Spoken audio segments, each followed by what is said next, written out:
بسم اللہ الرحمن الرحیم۔ ناظرین، آج میں جس ٹاپک پہ بات کروں گا وہ ٹاپک یہ ہے، پہلے تحقیق کر لو پھر بات کرو۔ پہلے تحقیق کر لو پھر بات کرو، ایسے مت بات کرو، پہلے تحقیق کر لو پھر بات کرو۔ ناظرین، جیسا کہ آپ جانتے ہیں سیالکوٹ کا واقعہ سری لنکن شہری کے ساتھ پیش آیا۔ سری لنکن شہری کو مار دیا گیا۔ کس بات پہ مارا جی؟ کہ سری لنکن شہری نے توہین رسالت کی ہے، توہین کی ہے۔ تو وہ بات یہ ہے کہ اب جتنے لوگ مار رہے تھے انہوں نے توہین کرتے اس سری لنکن شہری کو دیکھا بھی نہیں ہوگا۔ کافی لوگ ایسے ہوں گے جنہوں نے سن کے ہی اس پہ تشدد کرنا شروع کر دیا، پوری بات جانے بغیر۔ جب تک آپ پوری بات جانیں گے نہیں، آپ کو کیا پتا کیا بات ہے، کہ بندہ ہوش میں تھا، کیا تھا، کہ ڈرنک تو نہیں کی ہوئی تھی، کیا معاملہ تھا، کیا نہیں تھا۔ اب یہ دیکھیں نا کہ میں آپ کو پہلے بتاؤں گا کہ حضرت نظام الدین اولیاء رضی اللہ تعالیٰ عنہ اور ان کے مرید کے درمیان جو واقعہ پیش آیا۔ حضرت نظام الدین اولیاء نے اپنے مرید کو کہا جاؤ جا کے چپل کنوا کے لے کے آؤ۔ حجرے میں بلوایا، حجرے میں بلوانے کے بعد انہوں نے کہا یا بیلیا چپل سلائی کروا کے لے کے آ موچی سے۔ مرید نے چپل کو پکڑا ہے، موچی کے پاس لے کے آ گیا۔ موچی کے پاس لے کے آیا، تھوڑی دیر کھڑا ہوا، موچی تھوڑی سلائی کی، چپل بڑی خوبصورت ہے، بڑی پیاری چپل بنی ہوئی۔ تو انہوں نے کہا چپل کس کی ہے؟ اس نے کہا یہ چپل رب کی ہے۔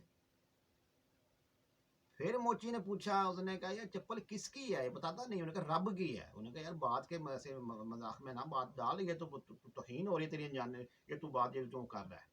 انہوں نے کہا یار چپل ہے ہی رب دی، توہین کس بات کی؟ اب یہ دیکھو، اس بات سن کے دو بندے اکٹھے ہو کے، دو بندے ادھر پہنچ گئے۔ انہوں نے کہا بھی کیا؟ انہوں نے کہا یہ بندہ بڑی غلط بات کر رہا ہے اور کفر والی بات کر رہا ہے، بات چپل ہے انسان کی، ایک بندہ کہہ رہا ہے رب کی چپل ہے۔ وہ دو بندوں نے بھی کہا، پھر وہ بندہ کہہ رہا ہے، مرید کہہ رہا ہے رب کی چپل۔ دو بندے کے بعد پانچ بندے اکٹھے ہو گئے، پانچ بندے کے بعد 10 بندے اکٹھے ہو گئے۔ مرید کا ٹاپک، مرید کا جو ہے نا وہ یہی بات ہے کہ چپل رب کی۔ پھر انہوں نے یہاں تک پیرادار کو بلایا، پیرادار کو جو زمانے کی پولیس تھی اس کو بلوایا کہ دیکھو بھائی بندہ غلط بات کر رہا ہے، کہ یہ غیر شرع اور کیسی باتیں کر رہا ہے، اور اس کو پوچھو کہ چپل کس کی ہے، صحیح کیوں نہیں بتاتا۔ وہ پیرادار آیا، تھانہ دار آیا، یعنی کہ تھانہ دار آ کے تھانہ دار نے پوچھا بھی سیدھی بات بتا کہ کیوں ایسی باتیں کر رہا ہے بہکی بہکی، کہ چپل بتا دے کس کی ہے، بات کو نبیڑ یہاں پہ اتنی عوام کٹھی ہوگی۔ اس نے پھر کہا یہ چپل رب دی ہے۔ اب یہ دیکھیں کہ وہ بندے موب جو کٹھا ہوا تھا وہ بندے کو مار بھی سکتا تھا، مرید پہ حملہ بھی کر سکتا تھا، انہوں نے نہیں کیا۔ وہ کیا کیا؟ انہوں قاضی کے پاس لے کے، وہ پیرادار تھانہ دار، پہلے تھانہ دار کو بلوایا، تھانہ دار کے سامنے وہ کہہ رہا رب کی چپل ہے۔ پھر اس کے بعد کیا کیا کہ مرید کو ساتھ لے کے قاضی کے پاس لے گئے ہیں۔ قاضی کے پاس عوام اتنی اکٹھی ہو گئی، اتنی، یعنی کم از کم بازار میں کافی لوگ اکٹھے ہو کے ساتھ چلے گئے بھی ہم اس پہ قاضی کے پاس ہم جا کے گواہی دیں گے، ہمارے سامنے اس بندے نے کہا کہ چپل رب دی۔ قاضی صاحب کو بلایا گئے، قاضی صاحب کو بتایا، قاضی نے پوچھا بھی کیا معاملہ؟ انہوں نے کہا جی معاملہ یہ ہے کہ یہ بندہ چپل انسان کی ہے، یہ بندہ کہہ رہا رب کی ہے۔ اچھا، موف کہہ رہا جی ہم اس کو جیسے کر دیں گے ویسے، کہ آپ نے قاضی نے فرمایا فیصلہ کرنے کے لیے میں بیٹھا ہوں، فیصلہ میں کروں گا۔ انہوں نے موف نے کہا ٹھیک ہے جی۔ انہوں نے بندے کو دیکھا، انہوں نے کہا بیلیا کی گل ہے، چپل کی دی؟ انہوں نے پھر وہ مرید کہہ رہا رب کی چپل ہے۔ قاضی نے فیصلہ اس وقت نہیں کیا، قاضی نے فیصلہ اس وقت نہیں کیا۔ قاضی نے کہا بھی ایسا کریں کہ اس بندے کو مہمان خانے میں ٹھہراؤ، تو اس کو اچھا کھانا، اچھی آرام دہ جگہ پہ، اچھے یعنی کہ جو بڑا مہمانوں کے لیے خاص کمرہ بنوایا تو اس میں ٹھہراؤ اس کو، اس کمرے میں آرام، اچھی کھانا، اچھا سکون، کل 12 بجے فیصلہ ہوگا۔ موف نے کوئی بات نہیں، انہوں نے کیا، انہوں نے کہا بھی کل 12 فیصلہ، بس گل ختم ہو گئی، موف چلا گیا۔ اب کسی نے پوچھا وہ قاضی سے بات کیا بھی آپ نے فیصلہ، وہ بندہ موقع پہ کہہ رہا جتی رب دی تھے آپ نے فیصلہ۔ انہوں نے کہا بات یہ ہے کہ یہ بندے نے آیا کہ کہیں نشہ نہ کیا ہو کوئی، دوسرے نمبر پہ یہ بندے کا اپنے وجود، اپنے ذہنی توازن نہ صحیح ٹھیک ہو، اس بندے کا شریعت اس پہ ہاتھ تو نہیں لگاتی نا جس پر ذہنی توازن ٹھیک نہیں ہے. شریعت اس پہ وہ دوسرے نمبر پہ بات یہ ہے کہ اب یہ دیکھیں نا کہ مئو پہ اس بندوں نے حملہ کیا ہے, وہ جو غیر مسلم ہے. اب یہ دیکھیں وہ غیر مسلم ہے, اس کے بعد پتہ نہیں اس بندہ ہوش میں تھا نہیں ہوش میں تھا, اس کا ذہنی توازن کی کیا کیفیت تھی. وہ جو بند سے جو سیالکوٹ پہ حملہ کر دیا اس کی کیا کیفیت تھی, کیا اس کا ذہن تھا. مئو نے یہ نہیں سوچا مگر وہ اس پہ حملہ کر. اب قاضی اس زمانے کا حضرت نظام الدین اولیاء رضی اللہ تعالیٰ عنہ جس زمانے اس زمانے میں قاضی کیا بات کر رہا ہے, دیکھو یہ پر پوائنٹ پہ غور کرو. اپنے فیصلہ اسے ٹائم نہیں سنا دینا یا ویسے کر دینا چاہیے. یہ میں اس کی مذمت کرتا ہوں جو واقعہ ہوا ہے. اب میں بات پورا واقعہ بیان کر لوں, میں اس کے بعد اس ٹاپک پہ آؤں گا. بندے کو رکھا گیا, مریض کو رکھا گیا. حضرت نظام الدین اولیاء رضی اللہ عنہ کو پتا ہے کہ میرے مریض کل کا گیا ہوا ہے, اب آیا نہیں. تصور کی آنکھ کیسا پتا ہوتا ہے, اللہ والوں کو اللہ بتانے پہ آئے تو ہر دنیا کی ہر چیز کا بتا دیتا ہے. جب اللہ بندے سے پردہ رکھنے پہ آئے تو پھر بندے کو سامنے پڑی چیز نظر نہیں آتی. اللہ کی مرضی جو کرے, مرضی مالک ہے غفور رحیم ہے, جو اس کی مرضی جو کرے.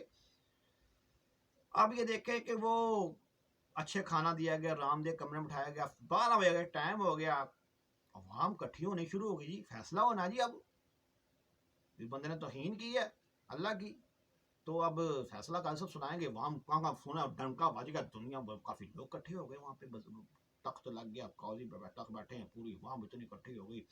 تو بندے کو بلایا گیا بڑا عزت کے ساتھ, یہ نہیں کہ نہیں پکڑ کے اس کو ایسے نہیں, بڑے عزت سے بڑے اچھا لے کے آئے مریض کو. تو حضرت نظام الدین اولیاء مریض کو پکڑ کے لے کے آئے, یعنی کہ لے کے آئے, پکڑ کے نہیں ساتھ لے کے آئے بڑی عزت سے. جو لے کے آئے تو آپ کو فرماتے, قاضی صاحب پوچھتے ہیں بھائی بیلیا داسی یار میں کون ہوں. انہوں نے کہا جی آپ قاضی صاحب ہیں, فیصلہ سناتے ہیں. انہوں نے کہا بیلیا آپ کا نام کیا ہے دوستا. انہوں نے فرمایا کہ جی میرا نام یہ ہے, بتایا اپنا نام. پھر انہوں نے بتایا کہ یہ بندہ کون ہے. انہوں نے کہا جی موچی ہے. انہوں نے کل جو واقعہ ہوا تھا, ہم سب پورے واقعے کی مجھے ہوش ہے, مجھے یاد ہے جو واقعہ ہوا ہے. یہ کہ پوچھ رہے تھے آیا کہ کل یہ بندہ کیا پتا کہ نہیں ہوش میں ہو, کچھ اس نے نشہ نہ کیا, کوئی ہوش میں نہیں ہو, مگر اسے آج کیا بتا دے, صحیح فیصلہ آپ بتا دیں تو میں اس کو کہوں جی کل ہوش میں نہیں تھا, نشے میں تھا, اس نے جو بات کی ہے. دیکھو قاضی بھی کیسے پائے گا, قاضی تھا کیسے پائے گا قاضی وہ, تاکہ کل بندہ یہ ہوش میں نہیں ہوگا کہ میں اس کو بری کر سکتا ہوں کہ ایک بندہ ہوش میں نہیں تھا, وہ ہوش میں غفلت میں کر گیا, نشہ کیا یا ویسے ذہن کو غم سے ہل گیا, ویسے ہل گیا تھا. آج کیا درست بات کر دے, بات ختم ہو جاتی ہے. قاضی پھر بھی کر رہا ہے. دیکھو یہ ہوتی ہے انسانیت اور دین حکم الہی پہ جو چلتے ہیں لوگ, یہ بات وہ ہوتی ہے, اسے کہیں درد دل رکھنا اور فیصلے پائے کے کرنے. دیکھو قاضی نے پوچھا اچھا ٹھیک ہے پھر یہ بتاؤ بیلیا یہ ٹائم کیا ہوا ہے. انہوں نے کہا 12 بج گئے. انہوں نے کہا ٹھیک ہے, ٹائم بھی صحیح بتا رہے ہیں آپ, ٹھیک ہے, اس کے بعد نام بھی ٹھیک ہے, ٹھیک ہے, اب بتاؤ جوتی کس کی ہے. اگر وہ بندہ کہہ دے جوتی حضرت نظام الدین اولیاء کی ہے, مریض کہہ دیتے, یا کس جن کی بھی ہے, اس وقت کیا بتا دیتے. انہوں نے کہا بندہ ٹھیک ہے, کل کا آج چھوشا کوئی اس کا قصور ہی. وہ مریض پھر کہہ رہا ہے کہ جوتی رب کی ہے. مریض اپنی جگہ پہ جو کہہ رہا ہے وہ بات کر رہا ہے, جو موف کہہ رہا ہے وہ اپنی جگہ پہ کچھ اور سوچ رہا ہے, بات بھی کچھ اور ہے, بات بیچ میں سے کچھ اور ہے.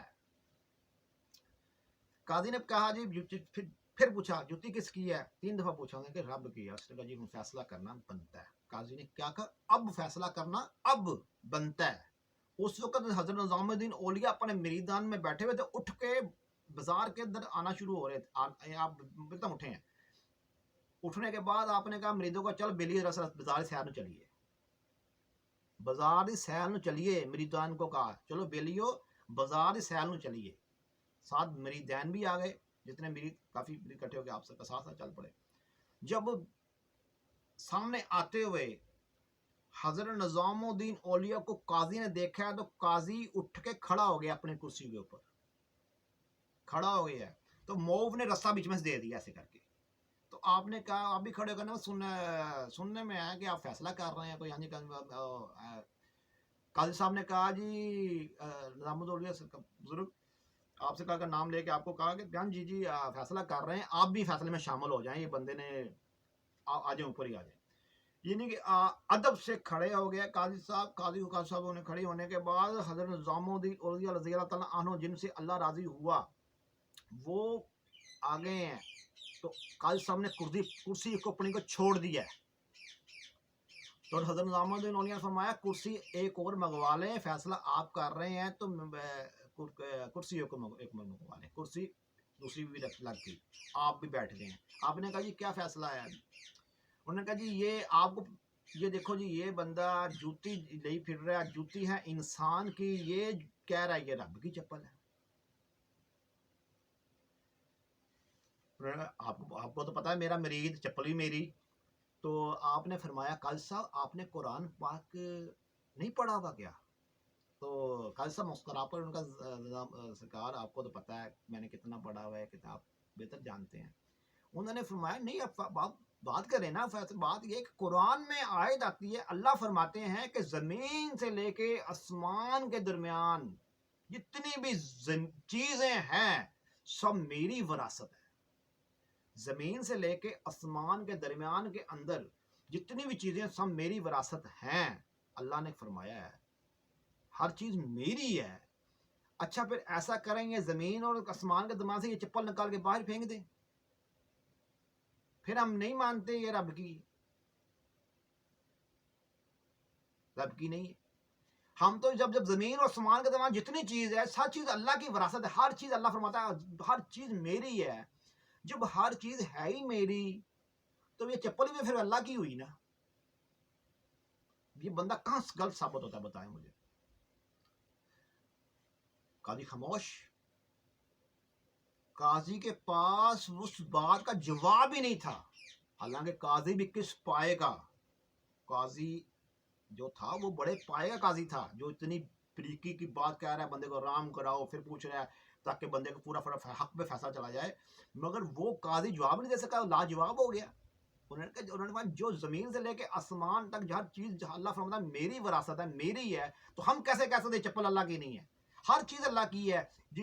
درخت, پہاڑ, زمین, اناج, انسان, پودے, جانور, جنات, مخلوق, ہر چیز مطلب کہ اللہ کی ہے نا. ہر چیز اللہ کی. جب اللہ مالک ہے تو پھر یہ چپل کیوں نہیں اس کی اللہ کی ہو سکتی؟ ہر چیز اللہ کی. انہوں نے اس تناظر میں کیا, آپ تناظر سمجھو نا. یہ میرے مرید ہیں, یہ میرے مرید عشق علم حقیقی کو ان کے اوپر اتنا طاری ہو چکا ہوا ہے کہ ان کو ہر جگہ پہ اللہ کی چیز نظر, یہ کہتے ہیں ہر چیز اللہ کی, جدھر بھی دیکھتے ہیں ان کو اللہ ہی کی چیز نظر آتی ہے. تو کہنے کا مقصد یہ ہے کہ پورا جان لیں. نظام الدین صاحب آپ سرکار نے فرمایا تو فیصلہ یہ ہوا کہ باعزت چھوڑا جائے, بات ہی کوئی نہیں. پہلے بھی عزت سے رکھا گیا تھا رام دیر کمرے میں. اس لیے ناظرین کچھ باتیں ایسی ہوتی ہیں کہ بظاہر لوگوں کو نظر آ رہی ہوتی ہیں کہ بھئی یہ بندہ کچھ اور طریقے سے بات کر رہا ہے, پر بات کچھ اور طریقے سے ہو رہی ہے تو لوگ ہم لگے. اب یہ دیکھنا جو سری لنکا نا واقعہ ہے, میں اس کا ڈیفینڈ کی بات نہیں, ڈیفینڈ اس بات کا کرتا ہوں کہ یہ ظلم ہوا ہے. اس بات کی مذمت کرتا ہوں, اس بات کی میں مذمت کرتا ہوں. یہ ظلم ہوا ہے. یہ ظلم ایسے لیے میں دیکھیں نا, اب کسی کو کیا پتا اس بندے کی ذہنی کیفیت کیا تھی. چلو جی آپ کافی لوگ کہہ رہے ہیں گستاخی کر, مگر ان کو مار دے, جان سے مار دینے کا اختیار کس کو دیا, کس نے دیا؟ جب تک آپ اس کا فیصلہ نہیں کرواتے, اس زمانے کے قاضی ہو جو بھی ہو آپ کہتے ہیں, جو بھی عدالت کہہ لیں آپ ذہن میں لگا لیں, آپ جب تک آپ ان کو پوری تحقیقات نہیں کریں گے ایسے جان سے, اب ایسے ایک دوسرے کو لوگ جان سے مارنے شروع ہوئے, پھر دنیا کے اندر مخلوق کتنے چلیے. اب میری بات سنیں, جب ہم پیروں کے پیر دستگیر رضی اللہ تعالیٰ عنہ حضرت غوث پاک آپ سرکار حضرت شیخ عبد القادر جیلانی, جن کا میں دل و جان سے میں ان کا مرید ہوں, ان کا چاہنے والا ہوں, اور ان سے سبق سیکھا, ان سے بڑا یعنی کہ میں نے اپنی زندگی میں کوئی رول ماڈل, ہر بندے کی زندگی میں کوئی رول ماڈل ہوتا ہے. میرا رول ماڈل جو حضرت شیخ عبد القادر جیلانی رضی اللہ تعالیٰ عنہ میرے رول ماڈل ہیں. میں ان سے ان کی زندگی سے سیکھا, ان سے جو مجھے محبت چاہت. اب بتائیں آپ سرکار نے کس وقت کے ایسے لوگوں کو مارنے کی یا کیسے لوگوں کو تربیت کی؟ کہا حضرت نبی صلی اللہ علیہ وسلم رضی اللہ تعالیٰ عنہ آپ سرکار کس وقت لوگوں کو ایسے مارنے کی آپ نے جب پورا فیصلہ تحقیق نہیں کی، پوری بات نہیں سنی، کیا بس لوگوں نے سنا کیا ہوا یہ مارنا شروع کر دیا؟ یہ ایسے آپ نے کبھی بھی نہیں کہا۔ آپ سرکار کیا سوچتے ہوں گے کہ میں دیکھیں میری بات سنیں، پیری فقیری کو بدنام کرنے کی جو سازشیں ہو رہی ہیں نا، پیروں کو بدنام کرنے کی سازشیں، یہ بہت غلط ہے۔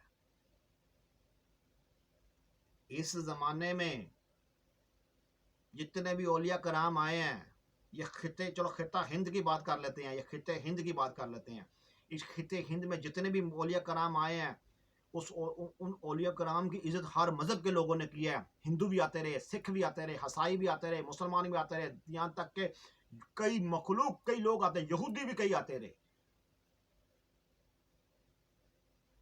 مسلمان تو آپ کے عزت کرتے کرتے ہندو بھی اس سے کئی مسلمانوں سے بڑھ کے عزت کرتے رہے۔ کیا تھا؟ امن۔ اگر کسی نے غصہ کرنے کی، غلط بات کرنے کی کوشش کی بھی، وہ اس طریقے سے سمجھا دیا، پر اتنے متاثر وہ ہوئے، اتنے متاثر ہوئے وہ، پھر اتنے عاشق رسول وہ ہو گئے کہ وہ آج سرکار کے علاوہ ان کو چیز نظر نہیں کوئی آتی تھی، ایسے سے بھی آئے۔ اب یہ دیکھیں وہ غیر مسلم، اس کو کیسے پتا ہوگا بھی کیا ہے اچھا کیا، اس کو سمجھاؤ بھی بھئی آپ دیکھو یہ ہمارے لیے توہین ایسے ہوتا ہے، ہم اس کو دلازاری ہوتی ہے، ہم اس ایسے توہین میں آپ کو کہتے ہیں، اس طریقے سے سمجھاؤ، 2 3 5 10 بتاؤ، اتنا بھی نہیں ہے وہ آپ سے نا، اب بھی بس ولیوں کے اندر کوئی بات تھی، کوالٹی تھی، اتنی کوالٹی تھی نا ولیوں کے اندر کہ جو غیر مسلم جو یہاں تک کہ جو وہ غیر مسلم جو بادشاہ تھے، یعنی کہ راجے تھے، وہ بھی مسلمان ہوئے، کئی ان کی اولاد کئی مسلمان ہو گئی، ایسے ہو گئی۔ کوئی کوئی کوئی بات تھی تو مسلمان ہوگی نا۔